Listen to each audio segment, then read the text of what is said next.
Hi guys, I'm Alexandria Denise, and you're watching Keith Andrews' show. He's doing a terrific job. Make sure you like and subscribe, and stay tuned for more awesomeness.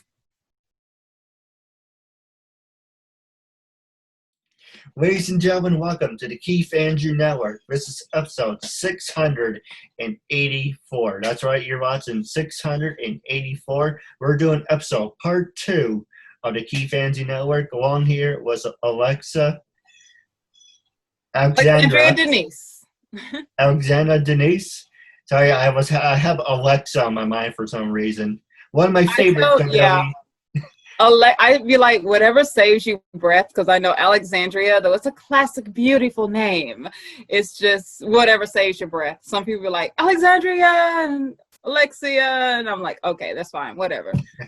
I mean, I would go by Alex Denise. That's fine. It's whatever. All right. Well, it's up to you. You have the full name, short name? You can say Alex.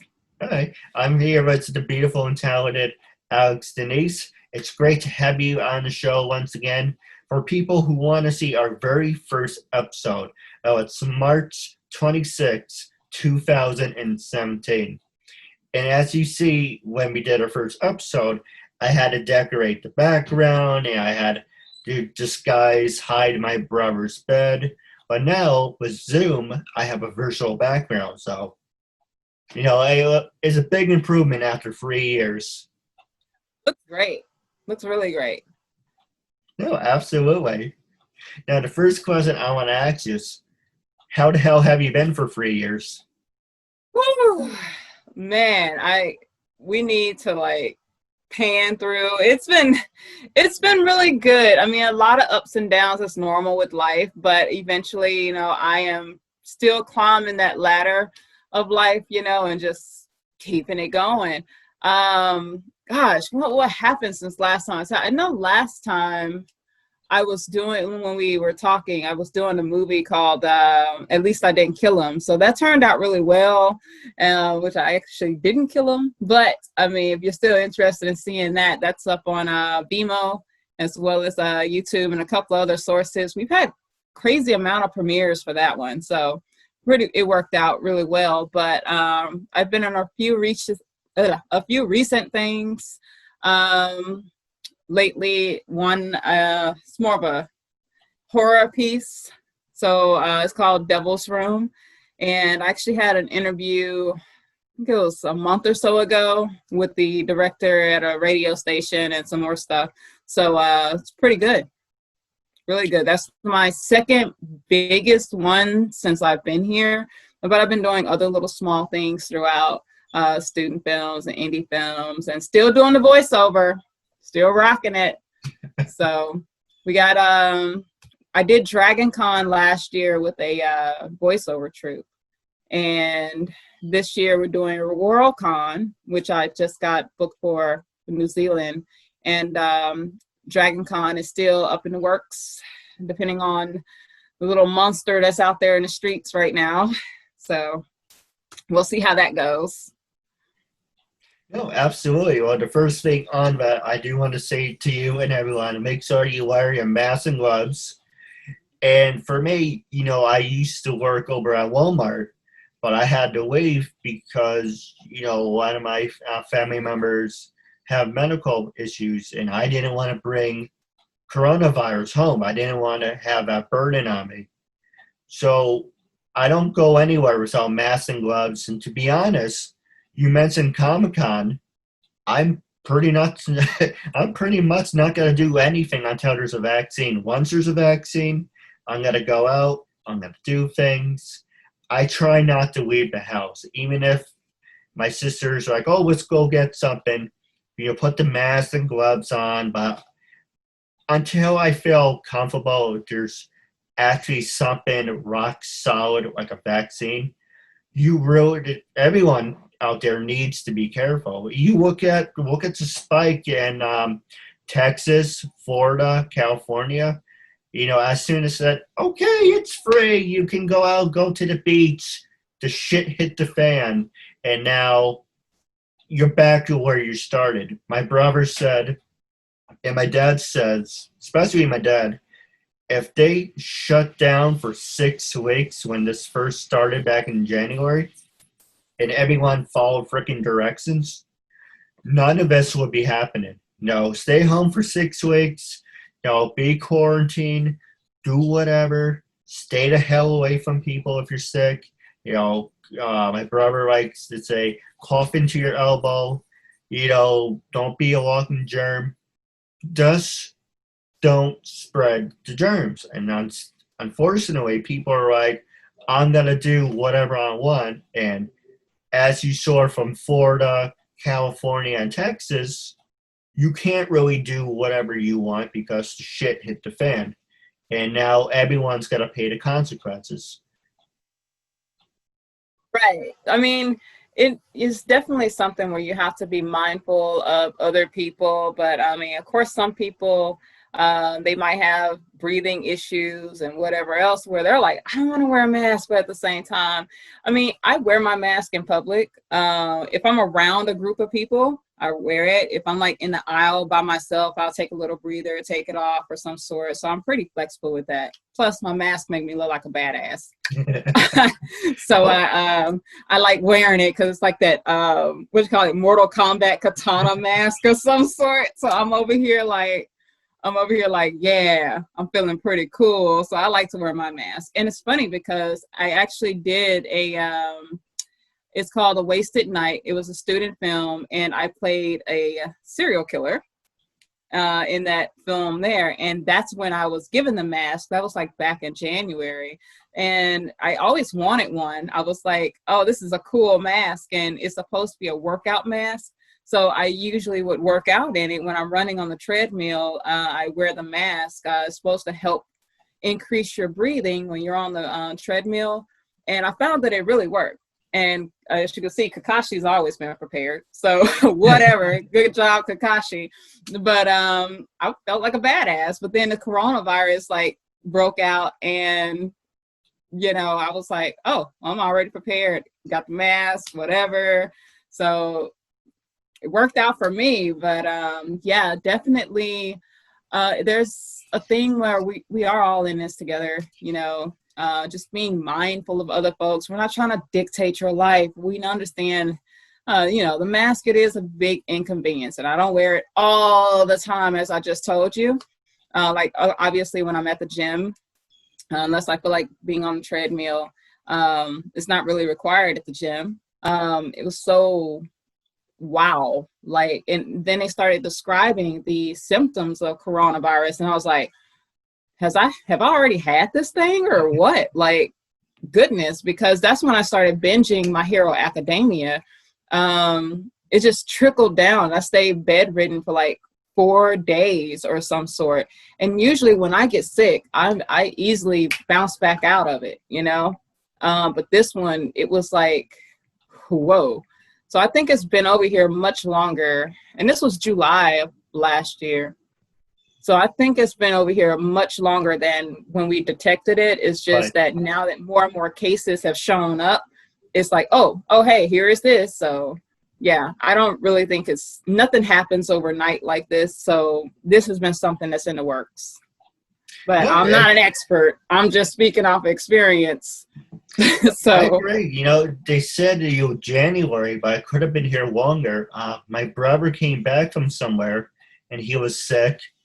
And then my dad came down with something, and my dad turned blue in the face. One of the symptoms of coronavirus was you couldn't breathe. And my dad thought he actually had it, and then I got sick when I was over at Walmart, and I had, the flu shot doesn't always guarantee you're not going to get the flu. But for me, I got strain A, and on top of the flu, I got a stomach virus, so I got the double whammy on that. But I was thinking, and I was talking to my dad about saying, he couldn't breathe when he had his thing. My brother had his thing. We could have all had the coronavirus, but recently, my dad was tested. Like, nope, you didn't have the coronavirus. It was like, oh, well, that's a good thing. But it's kind of like one of those things you kind of wish you had it when you got over, But instead of saying, for the most part, everyone in my family stays home, except for my sister who works for the state. So she goes out and she comes back. So she's the only person that wouldn't say puts the family at risk because she goes out and comes back. But you really can't live your life in fear. You have to wear your mask, wear your gloves. If you have to take a shower, if you have to come in, be smart about it. You can't be stupid. But at the same time, you have these stupid people that say, oh, having a coronavirus is just having a bad case of the flu, or having a coronavirus is having like a bad cold. I don't know if that's true or not, so I'm not going to play devil's advocate. But you really need to be 100% safe about it. It's not say, hey, and I'm guilty of this. It's not like, say, throw shit against the wall and see what sticks. It's bad. You've seen the numbers, regardless if they're lying about the numbers or not. But it's just one of those things you have to be very cautious, at least cautious to more to say. And you're absolutely right. We can't live our lives in fear. In fact, actually, when this all popped off, I was still going out there and everything like that, because let's be real, viruses and germs are a part of life. And I think that we are living now in a more sterile environment than we were a couple of hundred years ago. But a couple of hundred years ago, they didn't have as much knowledge as they did about a lot of the viruses that's out there. But now that we have, it's almost like we're trying to make ourselves too sterile. And that's probably not really good, because you would have to be exposed to, germs in order for your body to build up an immunity to it. So like I say, if the virus has been around like for forever, or not forever, but over here since last year or so, a lot of people, it's a good chance, have already built up that immunity. It's possible that that's what I caught last year and I bounced out and didn't even know it until just now. It's possible many other people have. But definitely now that we know what it is, we should take some type of precaution. But I find it pretty weird. Is it just me that I find really weird that we have to remind people to wash their hands and cover their mouth? And I'm like, that should have been like a basic life mannerism. Come on. Like, I was looking on TV and I saw a rap song about washing your hands. I'm like, what's happening? Well, I got one for you. My mom really likes this one. Do you know the Queen song "We Will Rock You"? Yes. Oh, I saw that one. That was hilarious. I mean, people getting creative with it, but at the same time, like, who do we have to remind out here to wash their hands? Like, what's going on? Like, that should have been just life, y'all. Get it together. I agree. I was actually, when I was at my job, I walked around with a can of Lysol. And of course, everyone's like, oh, can I buy the Lysol from you? It's like, no, get your own. Because every time someone sneezes around me, I just make a spray of like a barrier around me. But I went into the bathroom because they don't really clean the toilet seat. So I was going to spray down the toilet seat with Lysol. Mm-hmm. This guy came out of the stall and had his hands on like, I'm not giving you money. It's like, no, man, spray my hands. I'm like, let's wash your freaking hands. It's spraying your hands with Lysol doesn't do anything. Lysol is the God sent all-out answer. It was so crazy. No, toilet paper is. Oh yeah. Oh, yeah. Did he see the Scooby-Doo one where they say the bad guy was take the mask off, see what really makes this coronavirus so bad? And there's two of them. The first one is Charmin's Bears, because they want people to buy toilet paper. But the other one where they took it off was like Fox News, CNN, ABC. It was all these different media people. But the one, no, I didn't see that one. If I find it, I will definitely send it to you. But the one person that is really raking in the money is the hand sanitizers. The CEOs of people who make hand sanitizer are like, oh, we're going to make a bunch of money out of this. I was like, if I was into stocks and investing, I would have invested in Charmin or whoever makes toilet paper. Yeah, but I'd say that the coronavirus has been both a blessing and a curse. For me personally, or this whole lockdown, because I last year was great, career-wise, everything. And then even this year is still rocking. Of course, I've had my ups and downs. I've lost opportunities. I've had, I've lost jobs, and I recently lost my sweet baby of 14 years, my collie shepherd, Jack Anubis. And, that was the toughest thing. And that was at the turn of it all, when before we all knew what was happening, so rest his sweet soul. But I think that it's all really about what you make of it, and for me, I think we talked about this last time, that I've been on a weight loss journey for about 5 years now. And I initially started out at 236. And I am 3 pounds down to my goal weight, which is 150. And I am almost there. I've been documenting it on YouTube. Just been doing a little series of that. And that's one way I made use of this time. I actually started before we went on lockdown. It was about March 10th, I believe I started. And here it is now, and I'm down. Technically, I've already lost the 10 pounds, but it's now the fact of tightening it up and getting to that actual goal weight of 150, which, 3 pounds away is not a big deal. Still got a lot of toning to do, everything of that nature, but, I'm rocking it. So it's been a blessing to find ways of how to make this work in your favor. And I think that a lot of people, because of the uncertainty around all this and the fear mongering, have probably been locked into, oh, what do I do, this and that, and so on. But I've just been trying to keep a positive mindset about it, work on my craft, catch up on some shows. I've been reading scripts. I've still been auditioning. Like, it's funny how it's not so many auditions out there, but some people have still been, just sending some stuff like commercials I've been auditioning for and a couple other things, and just booked Worldcon. And yeah, so yeah. You mentioned the Comic-Cons. Let me ask you, then I'm going to pass the show over to you as the remaining time. Are you worried about doing these Comic-Cons?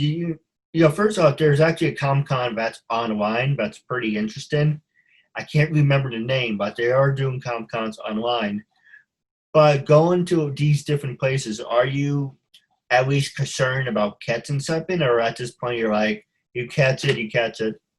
Well, we're not actually going there. It's going to be there. They're in the process of working all of that out. Because at first I have my voiceover studio in my closet and everything, and which I actually haven't used in a minute. So technical wise, I'm pretty rusty, and I was sweating it because I'm like, got to be my own tech person and voiceover person again. But if we're doing that in either here or at the actual theater, but nobody's going to be there, it's just, in our little space. But Worldcon is in New Zealand. So we're broadcasting that from the space that we're, at. So they're still working out those kinks. As far as Dragon Con goes, I know that they're talking about working on a vaccine or some sort towards next year, but Dragon Con is such a big push for a lot of people. I'm not sure how that's going to work out. We haven't heard any detail, but I'm not so much nervous about it myself.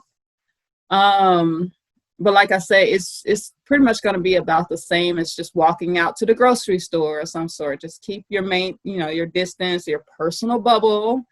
And which would actually be funny if somebody come dressed as a bubble this year. Like, just get away from me, people. So that would actually be funny to see if it's still going on. But me personally, I'm not afraid. Like I say, I don't really live my life like that, but, I have been cautious about who I'm around because, my aunt, I know, is immunocompromised and whatnot. So I do take precautions for her sake as well as my own. And I have been around my parents or my grandparents this around this time too. So definitely taking precaution there. But yeah, it's a 50-50 thing, but more than likely, I would go. But still, like you say, being cautious about it. No, absolutely. Now passing the show over to you. I do have a couple ideas for you off the air, but actually, let me just throw it at you. Would you ever be interested in being a brand ambassador? Brand ambassador? Who now? Oh, a brand ambassador, like representing a brand. So well, I guess it depends on the brand. What am I representing? Well, I'm always looking for people. Would you be interested in helping me out? What does a brand ambassador exactly do? For an example, I never actually talked about it on the air, so you're actually the first person. So pretty much you would take a picture of yourself, you download Zoom, you would use my background, and you would take a picture of yourself holding up a sign that says, "I support Keith Andrew," like you did 3 years ago. That was the background. But then you would also do, oh, you already have it. I know the game. Surprise. No, I appreciate that. The other thing you would do is use the background and say, I'm going to introduce myself. I'm going to talk to the audience, talk to my fans, and address the message. What is the Keith Andrew Network? Why do you support it? It's pretty much you're helping spread the message. And in return, I can help you the best way I can. Oh, yeah, absolutely. That sounds real great. No, absolutely. Now, I do have a couple questions for you off the air, but wrapping up, how can people follow you on social media? I can be reached. Well, wait, not reached because, yeah, but I'm going to be like, it's not like a phone call or anything, y'all. So, but Alex_Denise is my Instagram. And then Alex Denise is just my YouTube, where you can find the videos of my weight loss journey. And Alexandria Denise for Facebook. But going back to YouTube, I actually have a second channel called True Nature, where I do a lot of my hunting, fishing, and gardening activities. So. No, absolutely. And then as soon as you're done, if you can send me all those links, they will be in the description when they watch your video. Definitely. And when last question, when I first approached, I want you to be brutally honest. When I first approached you to be a guest on my talk show, what was your honest first reaction? And when I approached you the second time, did you like, oh God, not this guy again? Or were you like, I actually want to be on a show again? Well, my first reaction was I was nervous because I haven't done too many interviews before then. I was like, oh Lord, is it gonna be like one of those setup interviews where the interviewer try to hound you or whatever? So I was actually nervous my first little bit, but then seeing your easygoing personality and everything, I was like, oh yeah, I like this guy. Second time, I didn't take offense to it at all or anything. It's just that I didn't have anything left to talk about. I was like, I don't really want to be one of those people that's up in the media for no reason, so I was like, well, let me just get some business going first, and then when I actually have something to say, and go and just talk to them a little bit. No, absolutely. Like I say to everyone who's on the show, you're supporting a good cause and you make a new friend out of it, so it's a win-win. Right, exactly. And you get the exposure you need, right? No, absolutely. Now, I do have a couple questions for you off the air, but wrapping up our interview segment, it was a real honor and privilege having you as a guest, and I'm looking forward to part 2 down the road. Part 3. Yeah, part 3. Thank you. I'm like this. Yes. Well, let me do that one more time because I just had a brain fart. I forgot how to count for a minute. But like I said, it's a real honor and privilege having you back on, and I can't wait for part 3. Hopefully for part 3, I have like a studio, so it's actually pretty different. Yeah, I see you're really moving on up. It's great to know that you're still up for it. No, absolutely. I've been doing this for 7.5 years. My dad said the time this is all over, it was the whole vaccine and quarantine, I'd probably be near 1,000. But hopefully it won't take that long because I'm about 17 episodes away from 700. So about 3 years, I guess, 4 years, I should be 1,000. But who knows? Who's looking that far ahead, right? Well, But it doesn't hurt. but definitely keep in touch, and I'm looking forward to catching up with you again. Hi, I'm Paisley Blackburn. I'm Ashley Burgess. Hi, my name is Jeanette Abney. Hi, I'm Sharon Spank. Hey, this is Samantha Moore. Hi, I'm Melody Jones. Hi, my name is Becky Yee. Hi, you're watching the Keith Andrew Network.